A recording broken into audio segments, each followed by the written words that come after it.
Good day, everyone. Welcome to the subject Communication, Social Marketing, and Mobilization. This is the discussion of Module 8. My name is Dave Gaurino. In this report, I will discuss the topic Ethical Issues in Targeting. When we talk about targeting in social marketing, we're talking about who gets reached and who doesn't. It may sound like just a marketing technique, but when you dig deeper, there are people, lives, and real communities affected by these targeting issues. Sometimes, these decisions unintentionally leave others out or make them vulnerable. That's why it's important to look into this ethical side of targeting. These are the ethical issues in targeting in social marketing. And I'll explain each one of them to help you understand what this is all about. First, literacy issues. Literacy means the ability to read and write in a way that allows people to understand information.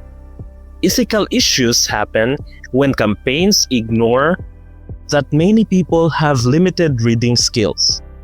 Here in the Philippines, especially in far-flung barangays, many still struggle in reading and comprehension.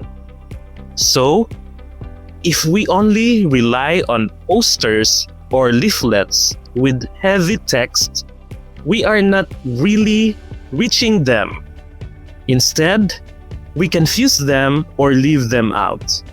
We must use local language, visual aids, and maybe videos or radio programs in Tagalog, Bisaya, or their local language, so everyone gets the message. Second, targeting children. This refers to marketing messages that focus on children, especially under age 12, who are more vulnerable. Children are often targeted in social marketing, especially in areas like health, safety, or behavior. The ethical issue is when children are involved without clear consent or when they don't understand what's going on. For example, if a campaign is about sex education or anti-smoking, and kids are often exposed to it without parent consent or without adapting it to their age, it can backfire. Children should never be pressured just to please teachers or parents. In school, consent and proper explanation are a must. Third, ignoring non-indigenous populations. Non-indigenous groups are people who come from another province or background, but now live in a different place. Ethical issues happen when their values and culture are not considered. For example, in Metro Manila, many migrants from Visayas or Mindanao may struggle to connect with Tagalog-based campaigns because of language differences. To create real change, we need to localize our efforts. This means translating key campaign materials into local languages, relying on a single cultural perspective like using only Tagalog or Metro Manila norms, risk alienating migrants who speak Bisaya, Hiligaynon, or other regional languages and may not relate to the mainstream messaging. Fourth, inappropriate methods of influence. These are tactics like enforcement, incentives, or shame used to change behavior. An ethical issue arises when people are forced to act or feel guilty instead of understanding the reason behind the change. For example, fear-based ads meant to discourage Smoking might succeed in scaring people but fail to educate them. Likewise, offering rewards to stop unhealthy habits may only lead to short-term change. Lasting social transformation should come from a genuine understanding and personal choice, not from pressure or temporary incentives. Number 5. Unethical partnerships with private companies. This means when social marketers work together with private businesses. It becomes unethical when the business only wants profit or when their goals don't match the public good. For example, if a soda company supports a health campaign, the message becomes confusing. If a tobacco brand supports cancer awareness, it feels fake. In the Philippines, it's common to see brands sponsoring charity events, mainly for media exposure. But this raises an important question. Are they truly helping or just seeking publicity? Number 6. Easy to reach versus hard to reach. This issue happens when we focus campaigns on groups that are easiest to reach, like city residents with internet access, while overlooking remote or marginalized barangays who may need the support even more.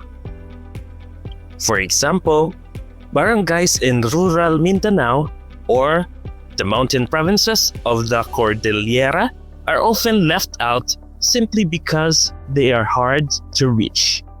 Yet, these are the very communities that may need the most support. Overlooking them for the sake of convenience only deepens inequality. In social marketing, aiming for easy success isn't enough. Real mobilization means making the effort to include everyone, even those who are harder to reach. Number 7. Using fear appeals as a motivation tactic. Fear appeals use messages that scare people to change behavior, like showing disease or death. But fear without support can cause anxiety or denial, especially among vulnerable groups. For example, smoking campaign showing damaged lungs or people dying from cancer may scare smokers.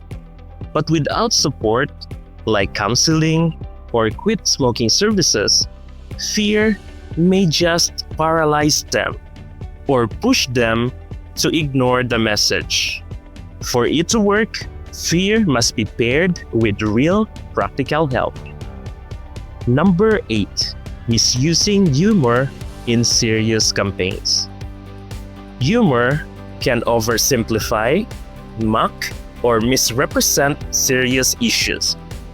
What's funny to one audience may be offensive or misleading to another, making humor risky in sensitive topics.